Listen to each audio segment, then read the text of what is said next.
अगर शिक्षित हो, कामयाब हो, तो वो 2 परिवारों को शिक्षित करती है, सफल बनाती है। लेकिन उत्तराखंड के बागेश्वर की रहने वाली दया पांडा आज स्वयं शिक्षित होने के बाद कई परिवारों को शिक्षित कर रही हैं। उन्हें आरोग्य योग संस्कार से जोड़ रही हैं। दया ये सारे काम एकल अभियान से जुड़कर कर रही हैं। संघर्षों के बीच दया को अपने माता पिता और परिवार का भरपूर साथ मिलता है। दया को समाज सेवा की प्रेरणा अपनी दीदी से मिली, जो शादी से पहले एकल की कार्यकर्ता थी। अपनी दीदी के पदचिन्हों पर चलते हुए वर्ष 2016 में एकल से जुड़ी। इन 8 सालों में दया ने अभियान के संच से लेकर संभाग तक के अनेकों दायित्व संभाले हैं और वर्तमान में वो संभाग ग्राम स्वराज योजना का दायित्व संभाल रही हैं। दया का सपना है कि वो एकल के माध्यम से उन बच्चों को, उन ग्रामीणों को सशक्त और शिक्षित बनाए जिन तक किसी कारणवश सरकारी योजनाएं नहीं पहुंच पाती या अपनी आर्थिक स्थिति के कारण वो पढ़ नहीं पाते। दया इसी प्रण के साथ एकल अभियान को सफल बना रही है। उत्तराखंड के सुदूर ग्रामीण बच्चों को शिक्षित कर रही हैं। नमस्कार, मैं मुकुल द्विवेदी। स्वागत है आपका हमारे खास शो एकल के करवीर में, जिसमें हम बात करते हैं उन करवीरों के बारे में जो एकल अभियान को जमीनी स्तर पर सफल बनाते हैं।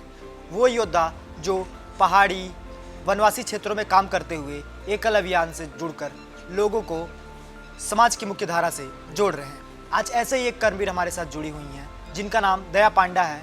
वो उत्तराखंड की रहने वाली हैं और यहाँ के पहाड़ी इलाकों में बच्चों को शिक्षा के साथ साथ संस्कार जैसी शिक्षा देने का काम करती हैं। स्वागत है आपका दया पांडे जी हमारे इस खास शो में। सबसे पहले तो हम आपसे यही जानेंगे कि आप इस एकल अभियान से जुड़ी कैसे? मैं एकल अभियान में 2015 और 16 के सत्र में मैंने इंटर पास किया। उस टाइम मेरी दीदी, बड़ी बहन जो है, एकल की आचार्य थी। मैं कुछ महीने मार्च में मैंने पेपर दिए थे, तो 1-2 महीने में दीदी की, मेरी बहुत छोटी बच्ची थी उस टाइम, 3 या 4 मंथ की उनकी बेटी थी, तो वो बैठक में जाती थी, मासिक बैठक में जाती थी, तो मैं उसकी बेटी को देखने के लिए जाया करती थी। उस टाइम जो संच प्रमुख थी हमारे इधर की, उन्होंने कहा कि आप क्या करते हैं? मैंने कहा मैंने अभी इंटर पास किया है, इंटर के पेपर देखें, रिजल्ट नहीं आया था। तो उन्होंने कहा कि आप आचार्य बनेंगे, बच्चों को पढ़ा सकते हैं, रुचि है। तो मैंने उनसे हाँ बोला कि मेरा बच्चों को पढ़ाने के साथ साथ मेरा भी अभ्यास हो जाएगा। तो जैसे ही मैंने हाँ बोला था एकल में कि मैं काम करूँगी, तो उस टाइम हमारे जो संच हैं, जो 30 विद्यालय का एक संच होता है, उस टाइम एक संच में 3 कार्यकर्ता रहते थे, एक संच प्रमुख, एक गतिविधि प्रमुख और एक संस्कार प्रमुख।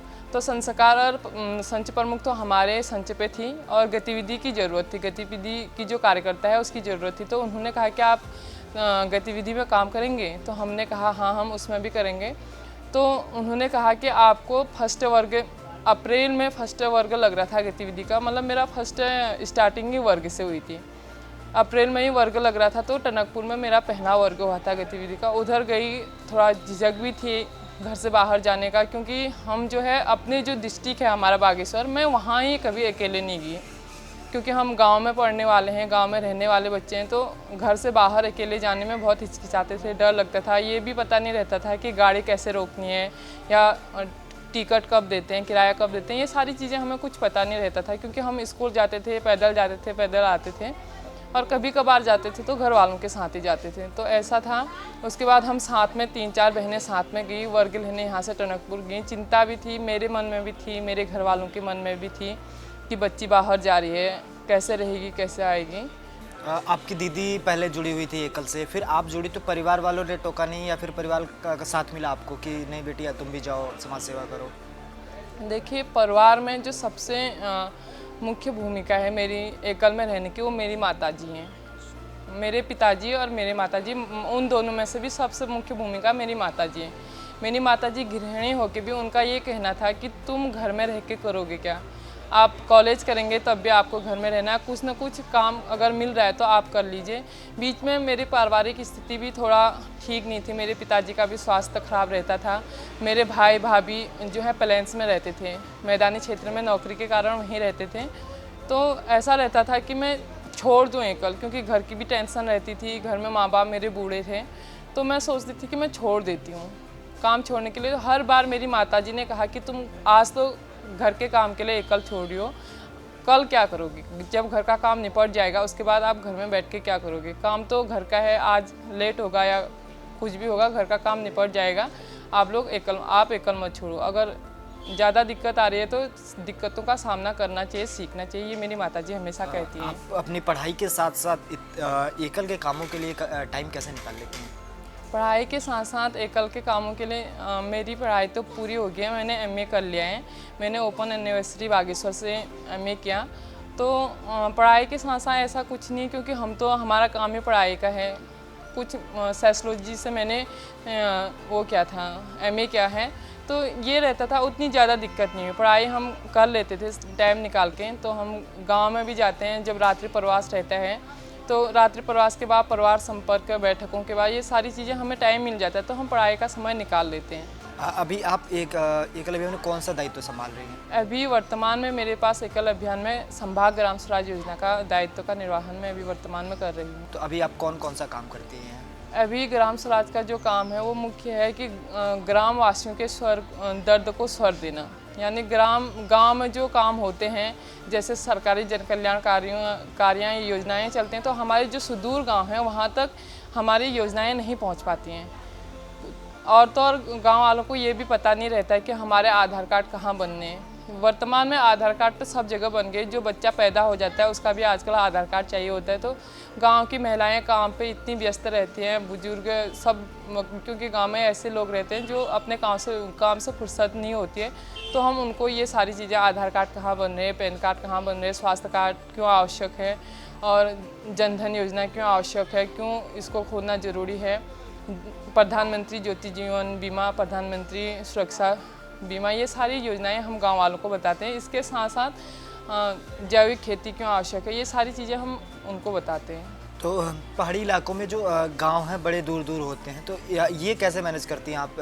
एक गांव से दूसरे गांव जाना, मुझे लगता है पहाड़ी इलाका में आप 2 से 3 गांव घूमो तो आपका पूरा दिन निकल जाएगा। तो ये कैसे करते हैं? हम जब पहाड़ी क्षेत्र में हम प्रवास करते हैं, क्योंकि हमारा जन्म ही पहाड़ से है और मेरे घर की जो दूरी है वो रोड से 2.5 किलोमीटर की दूरी है, वो भी चढ़ाई है। हमें आदत है पहाड़ी में चढ़ने की, तो हम चढ़ जाते हैं, ऐसा तो कुछ नहीं। पर थोड़ा गाड़ियों की दिक्कत पहाड़ में ज़रूर रहती है कि रोड होते हुए भी पहाड़ में ये रहता है कि सुबह सारी गाड़ियाँ मार्केट को आ जाती हैं और शाम को सारी गाड़ियाँ मार्केट से वापस जाती हैं। तो ऐसा हम बना के चलते हैं कि आज जहाँ हमने रात्रि प्रवास कर लिया तो हम कल सुबह वहाँ से निकल जाएंगे। यानी 1-2 बजे के बाद हम उस गांव में प्रवेश करते हैं। वहाँ का विद्यालय देखना, ग्राम संपर्क करना, परिवार संपर्क करना, सब उस रात को कर लेते हैं और अगली सुबह 9 बजे तक सारी अपना काम देख लेते हैं। फिर 9 बजे 10 बजे तक वहाँ से मार्केट को गाड़ी आती है, वहाँ से हम दूसरे गाँव में प्रवास करते हैं। आप इन दिनों अभी खेलकूद प्रतियोगिता चल रहा है, तो ये कैसे इतने 12-13 जिलों से बच्चे आ रहे हैं, ये कैसे हो? अभी वर्तमान में जो खेलकूद प्रतियोगिता चल रही है, ग्राम स्वराज योजना के अंतर्गत ही खेलकूद प्रतियोगिता भी चलती है। उत्तराखंड के जो खेल प्रमुख हैं उनका दायित्व भी मेरे पास है अभी वर्तमान में।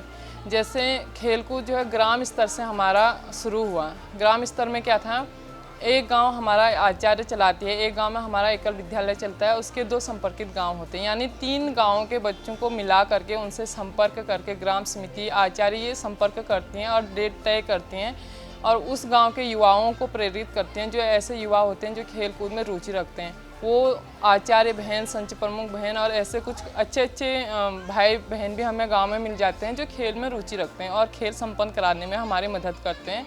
और हर जगह ये नहीं है कि हम पहुंच जाएं, हमारे अंचल टोली पहुंच जाए, हमारे संच प्रमुख पहुंच जाए। तो कहीं पे आचार्य खुद संपन्न ग्राम स्तर की खेलकूद प्रतियोगिता कराते हैं, कहीं पे हम लोग खुद जाके जहाँ जो पहुँच पाते हैं वहाँ हम उसको संपन्न करते हैं। उसके बाद हम 30 गाँवों के खेलकूद प्रतियोगिता ग्राम स्तर पे संपन्न करके संचय स्तर पे करते हैं।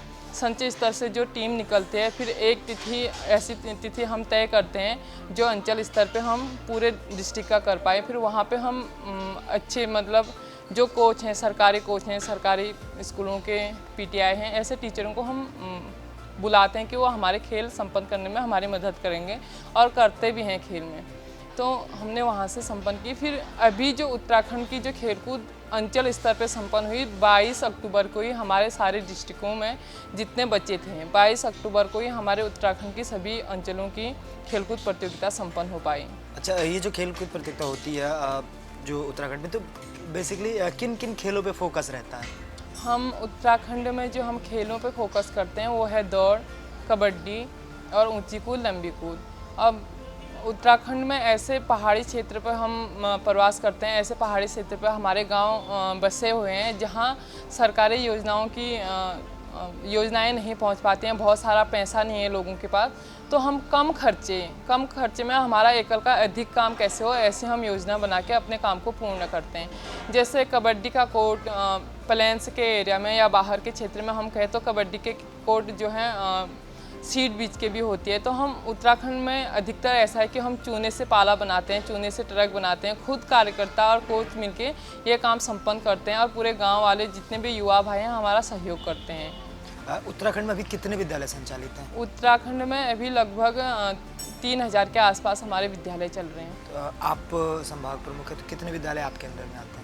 वैसे हमारे पास जिम्मेदारी संभाग की है, पूरे उत्तराखंड की है। आते तो हमारे पास पूरे 3000 विद्यालय आते हैं, पर हम पूरा इतने विद्यालय में प्रवास नहीं कर पाते हैं। इसलिए सभी कार्यकर्ताओं को एक एक अंचल, एक एक डिस्ट्रिक्ट दिया गया है। उस डिस्ट्रिक्ट में हम पूर्ण काम करके अन्य डिस्ट्रिक्टों में, अन्य जगह जहाँ हमारी ज़रूरत होती है वहाँ पे हम काम करते हैं। ज़रूरत का मतलब जहाँ पे हमें लगता है कि हमें यहाँ पे जाना चाहिए, जहाँ पर हमारा प्रवास बन पाता है वहाँ पे हम प्रवास करते हैं। पर अभी जो वर्तमान में है वो क्या है, अंचल प्रमुख की योजना चल रही है। तो अंचल प्रमुख जैसे मेरे पास कर्णप्रयाग का अंचल है, तो मैं मेन फोकस अभी कर्णप्रयाग पर करूँगी कि मेरा अंचल कैसे सर्वश्रेष्ठ हो, समिति के मामले में हो, बच्चों के मामले में हो, आचार्य के मामले में हो या एकल की रिपोर्टिंग के मामले में हो। ये सारी चीज़ें हम उन पे उस अंचल पे देखते हैं। आप उत्तराखंड से बाहर भी किन्हीं राज्यों में प्रवास किया आपने अभी तक?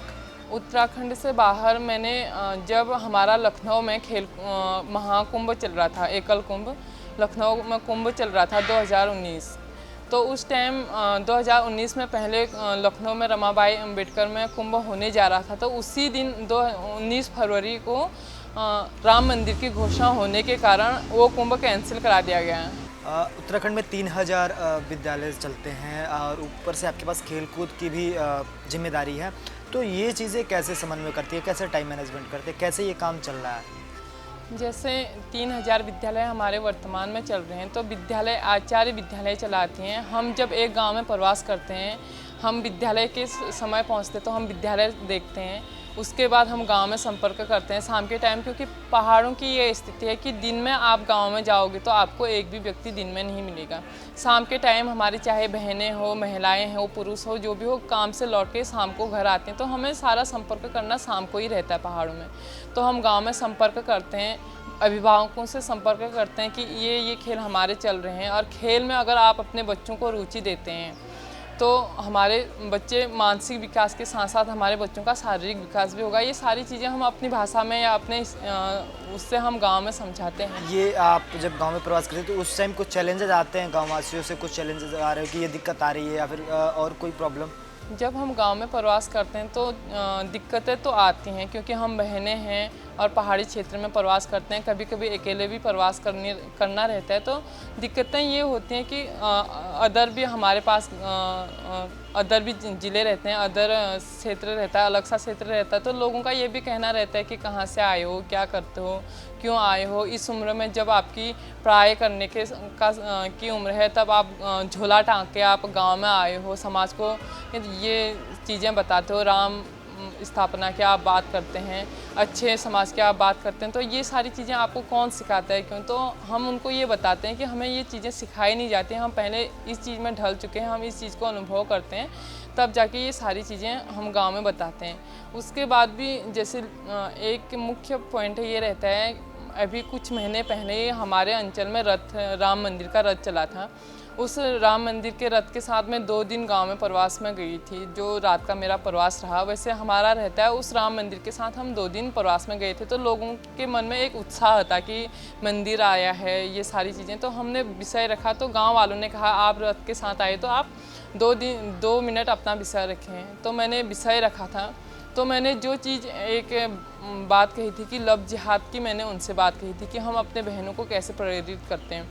उत्तराखंड की जो सबसे महत्वपूर्ण बात है, हम गांव से जिनके पास थोड़ा पैसा होता है, जो थोड़ा सक्षम परिवार रहता है, वो हल्द्वानी आके, देहरादून आके या अन्य बड़े शहर में जाके बसता है। जैसे मैं मेरे पिताजी आर्मी में हैं कहीं हैं, तो मैं अपनी बेटी को कॉलेज के लिए हल्द्वानी इन बड़े जैसे शहर में तो भेज देते हैं, पर उनकी देख रेख कर नहीं पाते हैं। तो मैंने ये सारी चीज़ें बताई। आप लोगों ने अपने बच्चों को देहरादून तो भेज दिया है, क्या आपने कभी उनके दोस्तों के बारे में जानने की कोशिश की, या कौन उनके दोस्त हैं, मित्र हैं, किन से वो बात करते हैं, किन किन के संपर्क में वो रहते हैं? तो उनका कहना था नहीं, ऐसा नहीं है। तो मैंने कहा जो लव जिहाद जो हमारी बहनें भागती हैं जाती हैं, उनका सबसे बड़ा पॉइंट और सबसे बड़ी गलती जो है हमारी है। हम बच्चों को तो भेज देते हैं, पर उनका कभी फ़ोन चेक करना हमारा फ़र्ज़ नहीं है। 1.5 लाख का हम फ़ोन आईफोन बच्चों को देते हैं, उस फ़ोन से हमारे बच्चे प्रयोग क्या कर रहे हैं, अच्छा प्रयोग कर रहे हैं या गलत प्रयोग कर रहे हैं, ये सारा मेरा विषय रहा। तो उसी के कुछ दिन पहले जो मेरा क्षेत्र है वहाँ लव जिहाद का एक वो हुआ था, बागेश्वर में नहीं, कर्णप्रयाग में क्षेत्र में। तो लव जिहाद का एक केस हुआ था। तो उन्होंने कहा कि हाँ वो बहन बहुत सीधी लगती थी, ऐसा था नहीं कि कभी सोचा नहीं था कि वो बहन लव जिहाद मतलब इस चक्कर में फंस जाएगी, किसी के साथ जाएगी। तो मैंने कहा हम बहनें रह के तो गलती हमारी है। हम गांव में फेरी वालों को आने देते हैं, चूड़ी लेके आता है, कंगन लेके आता है, कुर्सी लेके आता है, पर हम इन चीज़ पे ध्यान नहीं देते हैं। हमारा भाई यहाँ से शहर में रोज़गार करने गया, उसकी क्या वो हमारे गांव में रोज़गार नहीं कर सकता है? बाल कटवाना, ये सारी चीज़ें। तो मैंने लव जिहाद के बारे में उनको बताया था, तो गांव वाले सबसे ज़्यादा इस चीज़ पे प्रेरित हुए थे। चलिए, बहुत बहुत धन्यवाद दया जी हमारे साथ जुड़ने के लिए। तो ये थी दया पांडा जी जो उत्तराखंड के पहाड़ी इलाकों में रहकर एकल अभियान को सफल बना रही हैं, लोगों को संस्कार के माध्यम से जोड़ रही हैं, शिक्षा के माध्यम से जोड़ रही हैं, खासकर लोगों को उन योजनाओं के बारे में बता रही हैं, उन सरकारी योजनाओं के बारे में जो उन तक किन्हीं कारणवश नहीं पहुंच पाती है। ऐसे ही कई कर्मवीरों की कहानी हम आपको दिखाएंगे हर शुक्रवार को। आप देखते रहिए एकल भारत।